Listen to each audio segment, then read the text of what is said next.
You may do so at this time. Student staff recognition. Ms. Hathorn. Thank you. We're going to start with staff recognition tonight. The Pennsylvania Association for Supervision and Curriculum Development will recognize Pine-Richland Assistant Superintendent for Secondary Education and Curriculum, Michael Pasquinelli, with the ASCD Outstanding Curriculum Leadership Award for his contributions to the field of education on November 25th. Dr. Pasquinelli has helped lead the in-depth program reviews as part of the strategic planning process at Pine-Richland, so big congratulations to him tonight. The Pennsylvania School Boards Association honored outstanding recipients of the Pennsylvania Education Innovation Awards at the PA Association of School Administrators PSBA School Leadership Conference on October 16th. The Pine-Richland School Board was the only school board out of 3 groups to receive the award. President Peter Lyons, Vice President Christine Misbach, and Dr. Carla Meyer were on hand to receive the award, along with Superintendent Dr. Brian Miller and Board Secretary Barb Williams. And a part of the board earned $5,000 sponsored by CM Regent, CM Cares, which is being generously donated to the Pine-Richland Opportunities Fund. The team was on hand to present at the conference, and the topic was Pursuit of Excellence, Leadership and Governance, and the professional development session was open to all leaders across Pennsylvania. Seniors Jack Carnival, Max Farino, Kang Young Kim, Valerie Coaster, Nathan Lucas, Olivia McGeary, and Aiden Pavlik have been added to the National Merit Scholarship Program as commended students. Earlier this year, we told you seniors Daniel Krill, Aiden Meyer, Gina Sable, and Justin Waltrip were named semifinalists, so congratulations. Also, Pine-Richland students enrolled at A.W. Beatty Career Center are earning leadership roles. Senior Jeffrey Swanson has been named president of the National Technical Honor Society. Senior Annalise Demetrius was named president of the Family, Career, and Community Leaders of America for A.M. Beatty. Senior Carolyn Curry was named Secretary of Skills USA, so some excellent roles for our students. The U.S. Department of State and the J. William Fulbright Foreign Scholarship Board awarded 2016 Pine-Richland High School graduate Emma Kapoor, who graduated from American University with the Fulbright U.S. Student Program Award to Spain, and she has already started teaching English, history, and geography in Madrid, so quite an accomplishment to earn a teaching assistantship there. Also, Pine-Richland High School is gearing up for The Lion, the Witch, and the Wardrobe on November 13th through the 15th at 7 p.m. You can purchase tickets at pinerichland.org/fall production. This year, Pine-Richland is also performing the play Almost Maine. It is a production that you're not going to want to miss. Performances will be November 21st at 4 p.m., November 22nd at 7 p.m., and Saturday, November 23rd at 1 and 7. Tickets can be purchased at PR/thespiansociety.ticketleap.com. Last meeting, we shared details of the first ever Pine-Richland Athletic Hall of Fame.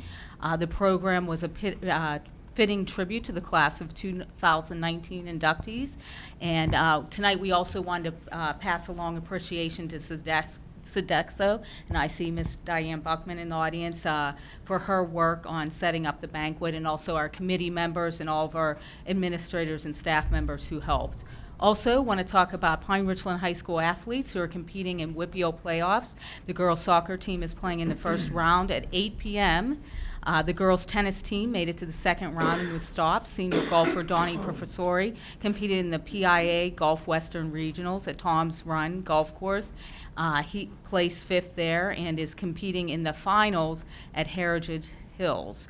Also, he finished 3rd in WIPIOs, and Nick Piper placed 22nd. The girls field hockey win over Norwin on October 3rd gave field hockey a milestone. Coach Donna Stevenson is credited for her 100th career victory at that game and as head coach. Plus, the team finished the season undefeated. And that is all. I'm going to, if I can, just add a couple of things to Ms. Hathorn's recitation. So the first is, Dr. Pasquinelli I mean, he is, as you know, he is the consummate professional. We are so fortunate to have him in the role that he's in. And so for him to be recognized, the amount of attention placed on curriculum instructional leadership assessment over the last 6 years that he's been here is significant. And he is that central role. He keeps so many of our department chairs and departments connected and moving, and is a resource. It is really remarkable. We cannot, and I certainly do not take for granted his leadership. When Dr. Laura Davis was going to retire, we were in the Spirit Room in a summer retreat, and we were talking about the reorganization of our district office staff with that retirement in order to take the next step for curricular and instructional leadership. And so what we talked about at that time was shifting to a 2 assistant superintendent with K-6 and 7-12. But one of our concerns at the time, one of our areas of focus, was to make sure it was not only about the knowledge and skills, excuse me, but finding a replacement for Dr. Davis that would serve as sort of that nice connection with Dr. P. And because in certain departments like English language arts, math, science, social studies, we really have to ensure a sequential K-12 progression. It's too easy to get caught into operation mode in school districts and to get siloed into elementary and secondary and not keep an eye on that. And so we knew it was going to be about the way we identified the position, but we also knew it was going to be about the person. And so in the last couple of years, Dr. Justice joining and replacing Dr. Davis, what we have happening right now around that leadership is exceptional. It is really something else. So I'm super excited for Dr. P to receive this award, and our staff shares that excitement. His patience, six years he's been here, I can't think of a time when there was anything other than appreciation. Maybe not agreement on everything, because he pushes back where appropriate, but appreciation, which is awesome. So thank you, Mike. The board award, okay, which is a heavy award. We can tell that it is significant purely based on density. But there were two parts of that nomination that I wanted to highlight briefly. The first, around innovation. The first was around the board's willingness to embrace being role models within the strategic plan. So it's one thing, it's actually not easy to just provide oversight. Really being engaged in providing oversight requires disciplined effort.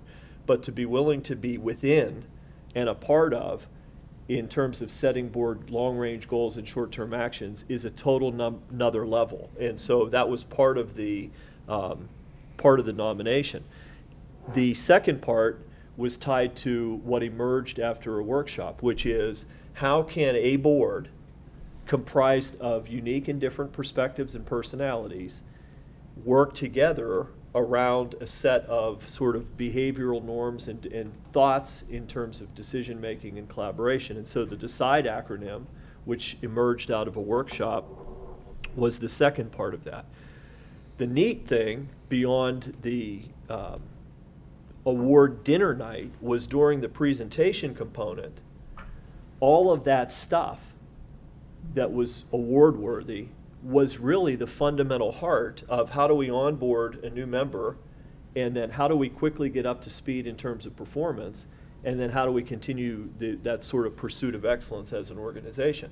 And so that the meat of the presentation topic was really the same kind of concepts.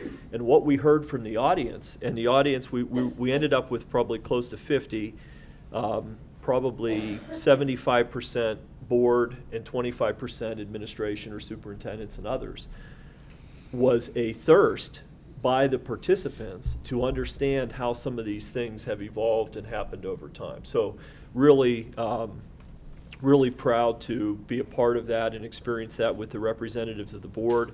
But we were very clear about everyone that was a representation of the full board and the hard work that goes in from all team of 10+1 and others within the team.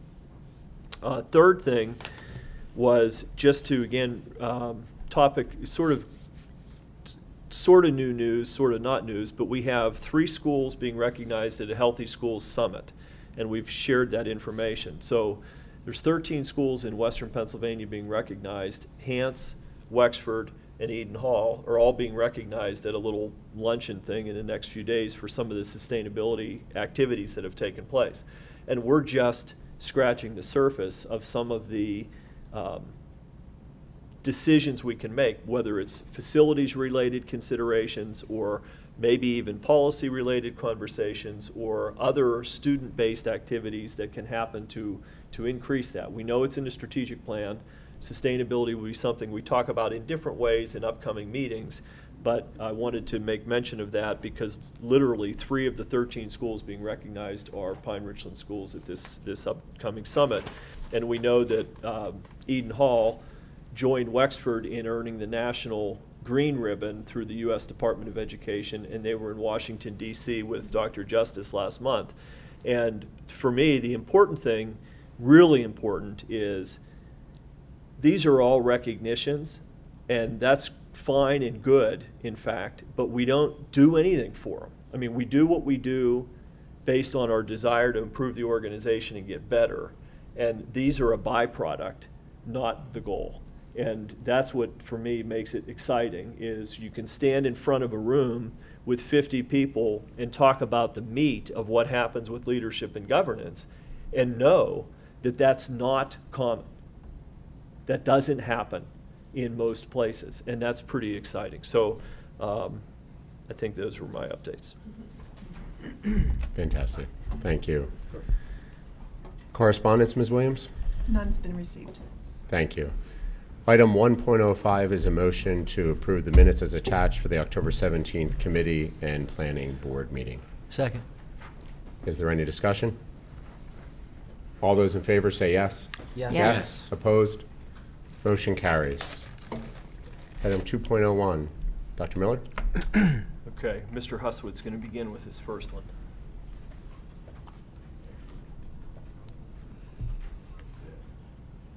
So, as you know, the district is dead. Perfect. The district is involved currently in the state's cyclical monitoring process for continuous improvement, which rolls right off the tongue. It's also known as a special education audit, and it's conducted by the Department of Education Bureau of Special Education. And every 6 years, the Bureau visits a school district, and the basic purpose is to ensure that we are compliant with Chapter 14 laws and the Individuals with Disabilities Act, and also to ensure that we are ensuring a reasonable educational benefit for our students with disabilities. Essentially what it is a 3-part process, which consists of a facilitated self-assessment, a file review, and then the file review drives the site visit, which is going to occur November 4th, 5th, and 6th. The site visit involves a administrative interview where they're interested in learning about our programs and processes, and also ensuring that district-wide there's a common understanding of what our programs and processes are. The facilitated self-assessment, which has been completed and submitted, consists of 23 categories. And if you don't mind pulling up, there's an attachment with the type, yeah, that's it, cover, table of contents. There you go. And if you scroll down, you'll see the 23 different categories, which I thought would be helpful for you to be able to see. That they range from our use of assistive technology for students with special needs and analysis of the least restrictive environment under which we provide student services, trainings that we provide to staff and parents, the facilities that we use, an examination of each of the teachers' caseloads and age range of the students that they provide services for to ensure that we're within the state limits. And then what's the number 23 is the educational benefit review, which we have to examine 3 years of a student's IEP to ensure that they're gaining benefit from their education and that we're making adjustments to their IEPs and programming based on what their needs are. In about a week, we'll get the list of names of students that we have to review their files. And based on who those students are, There are parent interviews, there are teacher interviews, there are administrative interviews that take place from the facilitators that will be visiting us. There will be visits to certain buildings based on who those students are and in which buildings they come from. And then there's a closure on Wednesday the 6th where they talk about what some of their findings, and we present our overall programming to them. About a month following their visit, we get the results of the audit. And based on those results, if we're found to be non-compliant in certain areas, we have a year to complete a corrective action plan of action that they provide to us that we need to carry out. 6 years ago was the last time that we engaged in the process, and among the 23 categories within the facilitated self-assessment, we were found to be compliant in all 23. However, we took from that experience what we learned from that experience, and we engaged in our own internal monitoring based on the process that they use to ensure that we can maintain compliance over the past 6 years and into the future. And we also established things like an IEP cover sheet checklist, which is used by administrators at each IEP meeting to ensure that IEPs are meeting the standards of compliance. So we're looking forward to the meeting with Tyann Neal as our state point of contact, and she's been with us since I've been with the district, and we've established a strong relationship with her, and it's a helpful process to gain feedback from the state and to help us moving forward. Any questions for Mr. Huswit?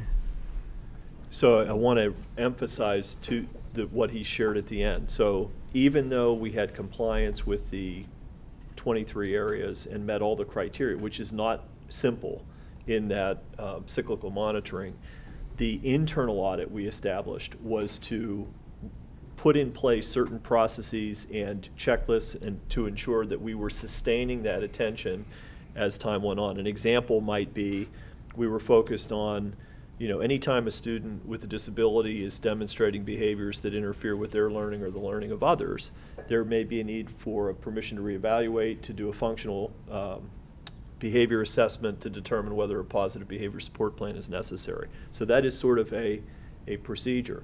And so adding that area of focus to the checklist is a way to keep that in the minds of the LEA, the local education sort of authority chairperson.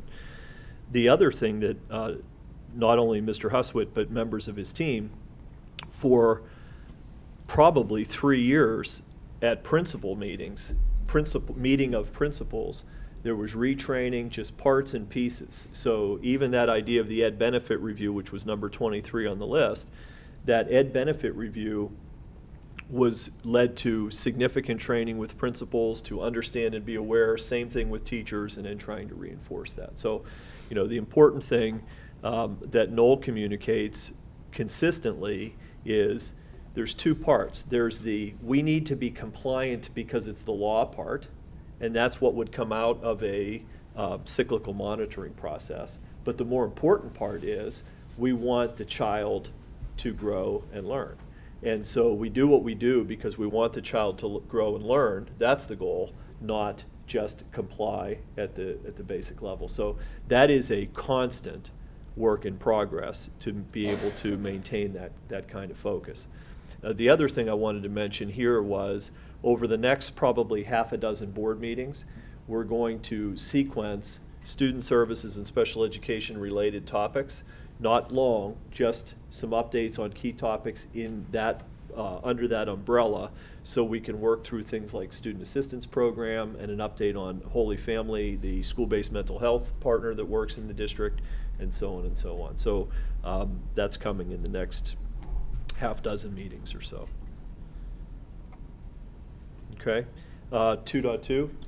So again, believe it or not, we're almost at the end of the first quarter, so we have our first quarterly update of key initiatives, and they're written in such a way as they can be read, so I'm not going to read through them. I would mention one of them is safety and security, as it was a key initiative last year. We spent a lot of time on that topic at last meeting, so we see a thumbnail sketch in this particular update But again, this lets us lift up what are most key to our organizational improvement, and then this is our first quarter update on those topics. The second thing I want to highlight, and then we'll take any questions that you have. Could you open up the implementation progress monitoring sample? All right, so we know this is small. There's sort of two parts to this. So the top part is more of an internal way that we are monitoring implementation of our action plans for the 19-20 year. So we take that strategic plan, and in the first left column, we look at all the initiatives that are happening within each of the 5 categories. So I've used here the workforce development category as an example. We have 3 long-term goals. Stay to the top if you would, whoever's scrolling.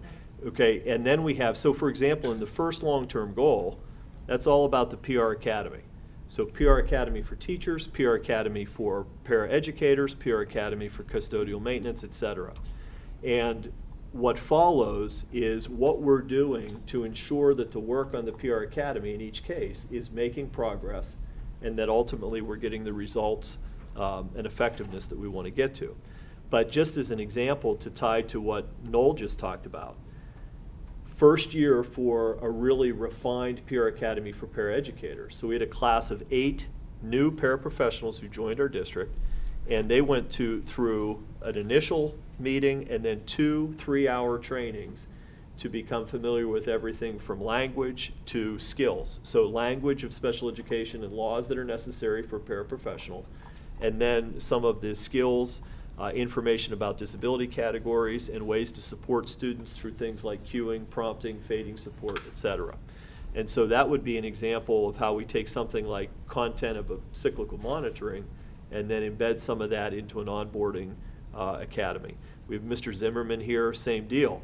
If you look in the Act 93 point column, you see Jay-Z, and that is not just like a pop kind of name for Mr. Zimmerman. I mean, that means that when it comes to the Pure Academy for custodians, that he is Owen's the owner, if you will, but Jeff would be the point on content, and then he would work with his team. So that's our internal, and I'm probably the one that looks at that the most, and then each individual SLT member would look at relevant action plans depending on their responsibility. It's the one at the bottom that is the new piece. So what we're rebuilding right now our strategic plan website, and it will have some embedded overview podcasts, and then we will have the narrative update that we have attached tonight each quarter. But then what we're going to do is we're going to do a quick high-level summary so that anyone in the community who wants to see what's our progress at each quarter on our strategic plan implementation can look at this. And so, for example, they could see PR Academy professional staff, and green is good, yellow is we're okay, but perhaps, need to pick things up. Red would be we're behind, and there could be red. We don't want to be afraid of red. We want to take red as a means to, shift priority. And then just a little bit of information, including at the end, we will report our performance measure. So I'll use an example. One of our initiatives this year was the individual professional development plan for all 500 employees. So we designed that with staff input. We rolled that out for the beginning of the year. One of the measures was that we would hit a target of 95% of the 500 staff members would have a completed individual PD plan as a baseline. And then same target, would update it mid-year, same target by the end.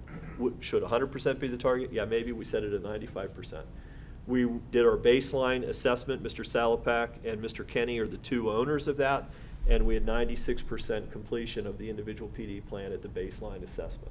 So we're going to share that result, and then we're going to use that information to tie into other things that are happening in the district. So again, we're probably a couple weeks away. Ms. Hathorn has been ready.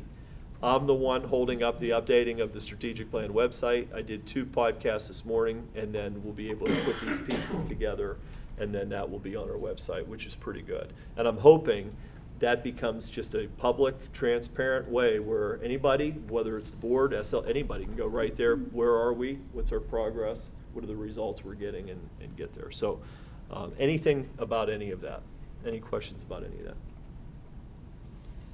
Okay. So Yeah. yes, I do. So first, I tell everyone, I mean, we should be, this is our data coming back. I mean, this is sort of, firsthand reports, us monitoring implementation of the strategic plan. So if you have any questions, ask them or think about it, go back, look at it again. Maybe you don't have to be a master of the top half, but I think that second half, we should seek mastery of that and understand what it means. And to that end, and tell me if I'm premature, if we're looking at just sort of sketch of data, but you clarified the target percentage. Although there's a 90 here. Is that, you said 95? Is it 90? It's 95 down here for individual PD. Individual plan. PD is 95, right? The So other one's 90 is the, right. What's the relationship between the color, and maybe these colors are random because preliminary, and the implement? So are there subtasks under there? So how do I interpret that? So let's make that a little bigger. You can either do control, no, wait, remember from, okay. If you look at PA educators, for example, so green means it's on pace, and if you look at the implement column, there's 2 half-day meetings. Those 2 half-day meetings have occurred. So we've completed the implementation of the program. Where we are right now is the competency check. So what Mr. Kenny's going to do with input from Mr. Huswit and Dr. Paxhan is say, what knowledge and skills did we want to have as a learning outcome of the PR Academy for Paris? And then it's not a test. I mean, it is an assessment of did they learn that, but ultimately have they learned the knowledge and skills that we have built within that program? And we want to see, is the program effective? And so we will have sort of an informal assessment of those who participated to see if they're leaving that academy experience with the outcome we wanted. So our goal is that 90%, that's a target.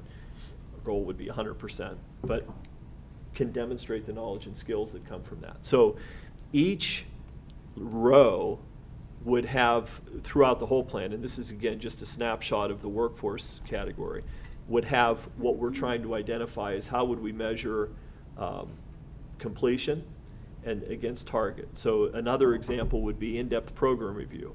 If you're in the study phase of in-depth program review, like ELA, music, and library, the outcome is the report. So in the study phase year, you're going to leave that with a report, and the target in that case is 100%. We will have a report. In the implementation years, it's going to vary because maybe science has 7 recommendations for implementation this year. So what we're going to report on is the implementation and result from those 7 or whatever the number is, depending on the idea. So it's both simple and there's a lot of things going on to make sure that we are helping move the organization forward. So the implement, what are the I don't quite understand. It just depends. So we'll have to decide whether we keep that up there for people or not. But PR Academy for professional staff, there are 5 training sessions connected to that. So we're 40% done, and so on. So we'll have to think about how we display that. And there may not always be a simple, in this Correct. case, you have a good metric for it. Correct, yeah. And part of the discernment is figuring out what makes the most sense, because we're doing this so it makes sense. If we look at food service RFP, remember we're in a year where we need to go through that. That's a state mandated, but it's grayed out because we're not behind. It hasn't started yet. We're on the right timeline, but we actually have run into problems if we try to start that too soon because the state paperwork and requirements can change, which then screw us up. So that would be an example of we're 0% implemented, but we haven't even begun to do the process because it's too soon. Right. And then what are the quarterly, is that workforce, Board of Education? Yeah, so that's, so for CO? example, if it's a key initiative, then you'll see a yes in that column because that quarterly update that we just noticed, you just got for the key initiatives, they're in there. So the only yes on there is the individual PD plan. And so if you look back at that, whoever's driving the thing, if you can pull up the quarterly update and scroll up, keep going, a little more, right there.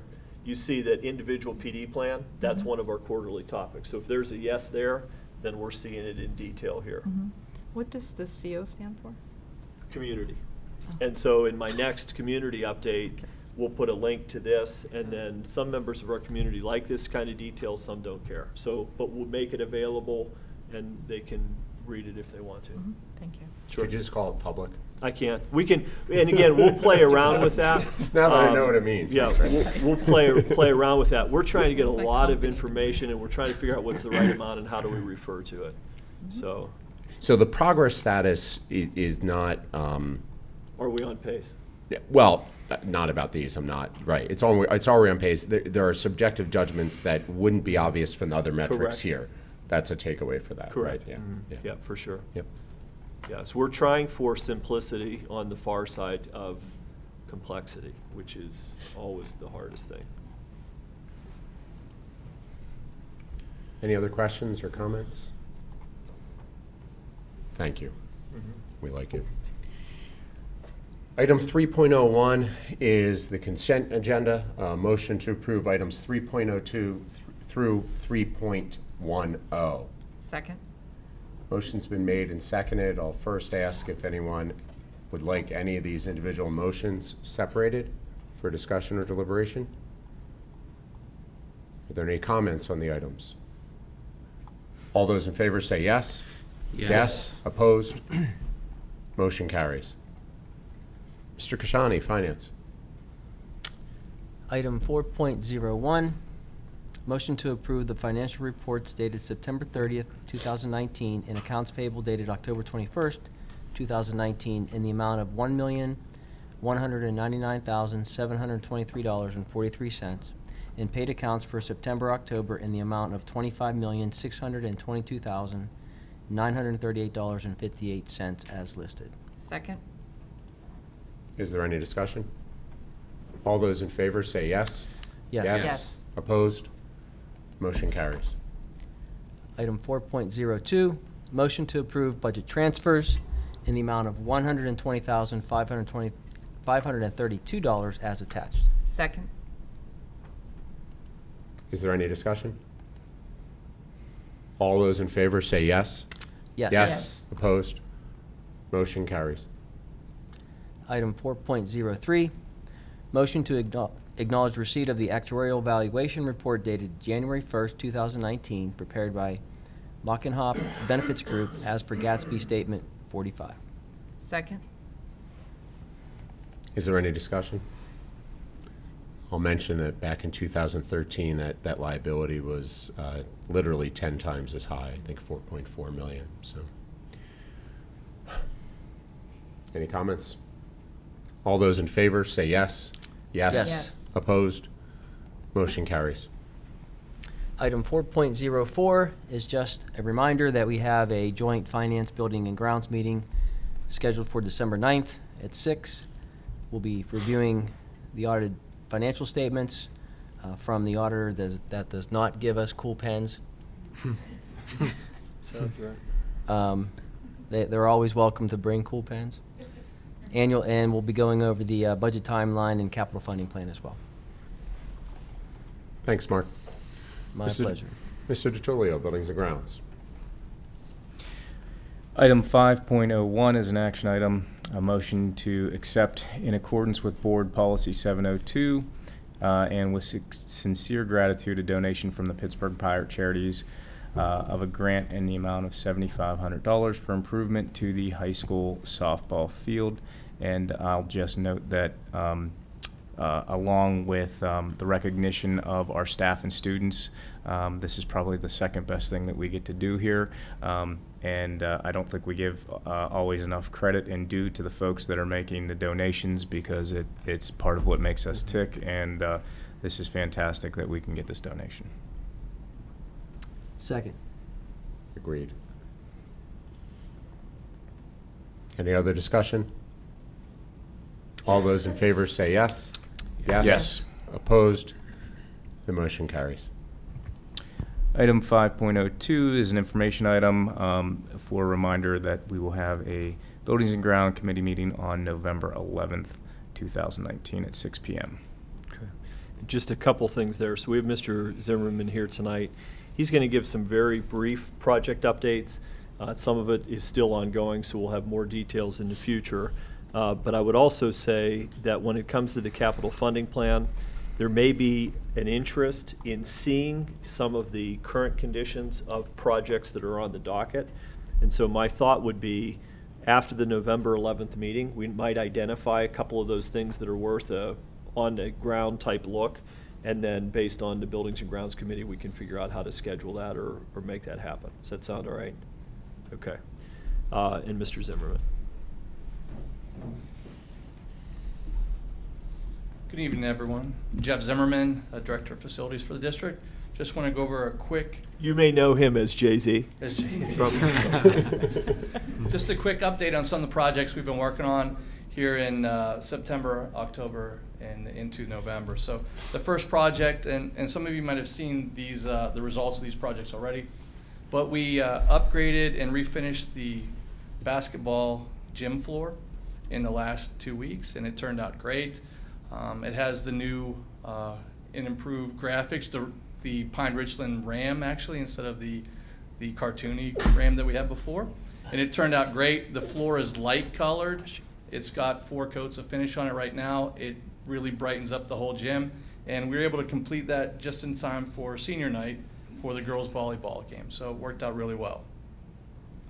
As you might have seen coming in, if you go around the loop to the counterclockwise, the softball field's being renovated right now. Today they were out there laser leveling the dirt in the infield, and that project should wrap up within about a week and a half.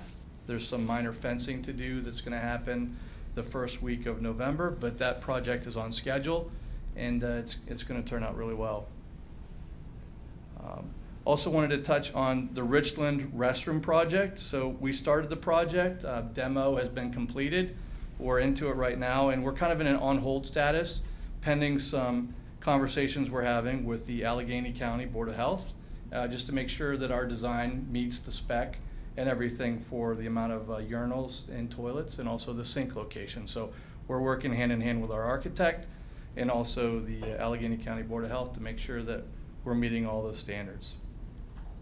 We anticipate that project will be pushed back about a week. So we're thinking we're going to finish around the 17th of November rather than the 10th at this point. Also, the baseball project. So we have the same vendor that's working on the softball field. They're working on the baseball field as well. This weekend, they went in and removed all the grass from the infield surface, and they laser leveled that as well, so it's nice and flat. They put a little bit of crown to it, and they'll be installing new sods at the end of this week and early next week. And that project will also finish up around the first week of November, which gives us enough time for that sod to take hold so that by next spring, we'll have a nice playing surface for the baseball team. And the last update is for the middle school security wall. We installed a security wall in the auditorium and gymnasium area to keep the crowds from all the events that we have over the winter in that general area towards the front of the school. That project will be finishing up tonight, and it looks great. So that's the last project I have for update for tonight. If there's any questions, I'll take them at this time.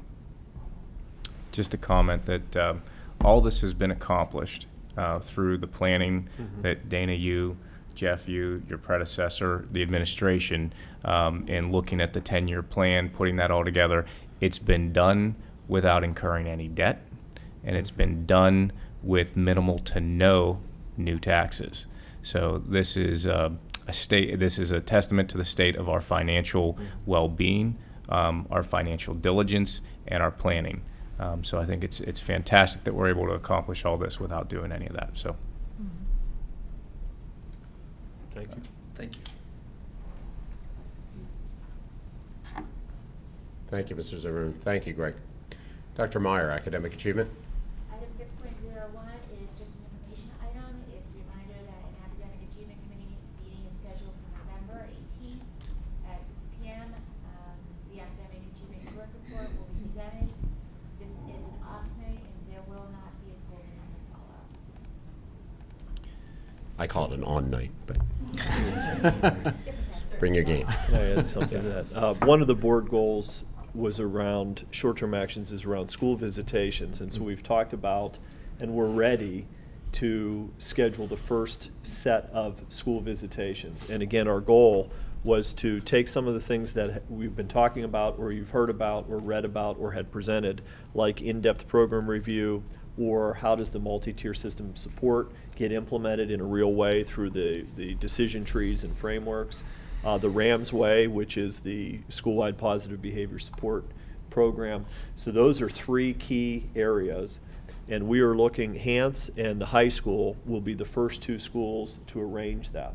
So now the challenge is we would like to try to find a day of the week, so a month of the year, a day of the week, and a time of the day that is a best fit for flexibility with possible attendance. And we can do some things in the early afternoon hours where, for example, MTSS is something that could be seen if some staff members stay after the school day ends. So you don't have to have necessarily students there to demonstrate what happens in an MTSS meeting. But some of the things you would want to see while students are in session. So I'm open to whatever we think is the easiest way to identify, is Friday the best day? And is there a certain time period that might have the biggest possible hit from schedule? And some we know, and we knew this 6 months ago, we know for some it is going to happen. We can help make up what you miss through other ways that are different than being there at the time of the visit. So I would. Let's start with days of the week, since it's a little defined. So are there, some of us are many of us will be taking off, work for full or half day for this, but for those who don't work more conventional 40-hour-a-week jobs, are there days that people have a specific teaching obligation? Are there days of the week that are out of the question for certain individuals? Yeah, I can't do Tuesday, Thursday with my teaching schedule, so Monday, Wednesday, Friday, I'm pretty flexible on any time. My classes are all the evening this year, so I'm flexible. Okay. Yeah, same. Okay. I tend to travel middle of the week, so Mondays or Fridays are safer for me. I slide to Friday as well. I mean, travel is always a thing, and Friday's less likely to Okay. have that happen. So we'll look at a Friday, and we were thinking late November, early December timeframe. Is early December better than Dr. Meyer? That's my conference season. I'm Okay. gone from the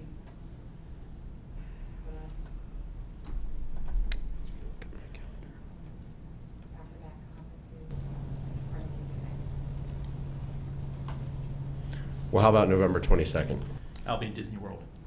That's very precise. Nice. I am gone from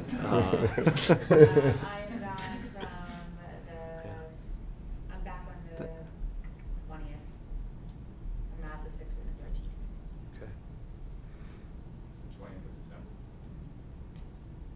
That's the day of the report for me. November might not be bad either. I think the buildings would be responsive to early November, and that would be fine if that. So what does the 15th look like? November? Mhm. Yep. Is that good or bad? Good. Then 15th? Okay. All right.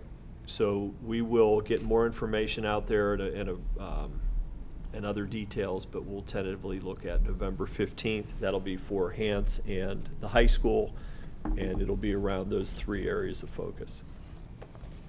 Okay, thank you. Thank you, everyone. And I really appreciate people's flexibility in terms of scheduling this, taking time off, et cetera. It's something we've talked about and asked, and it's important for those who haven't done a school visit. They're fun also. So I really encourage you. It makes the yellow, which is maybe falling behind schedule, on the turn green once we've identified the date. No, okay. We're not talking like 8 o'clock in the morning type of start. We'll have to figure that out. Yeah, so we might be able to do a broad time, and then if people can hit, we'll build as much flexibility into it as we possibly can.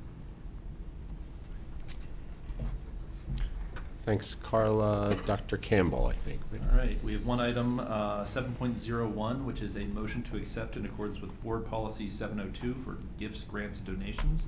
And with sincere gratitude, donations from the Pine-Richland Aquatics of a TRX strength system and storage cabinets as attached. So thank you to the Pine-Richland Aquatics for this donation. Second. Absolutely. Any comments? All those in favor say yes. Yes. Opposed? Motion carries. Ms. Goebel. Item 8.01 is a motion to approve the personnel and supplemental items as attached. Second. Is there any discussion? All those in favor say yes. Yes. Yes. Opposed? Motion carries. Thank you, Ginny. Mr. Moy. Item 9.01, this is a motion to approve the application for the Act 80 exception days as outlined and the revision of the academic calendar for kindergarten students to include the final 2 days of June. And Dr. Justice already talked about this last week. Yes, we did. For 2 weeks. Second. Is there any discussion? All those in favor say yes. Yes. Yes. Opposed? Motion carries. Thanks, Matt.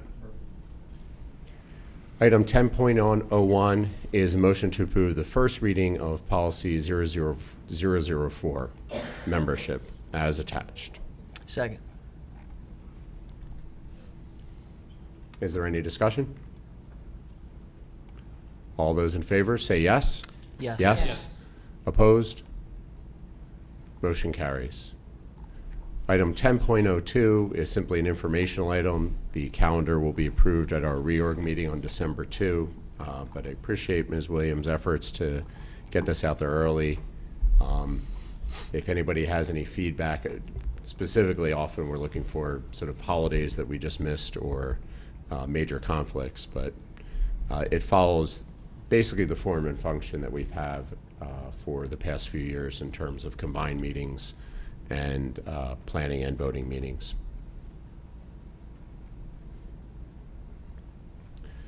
Fantastic. Item 11.01, reports.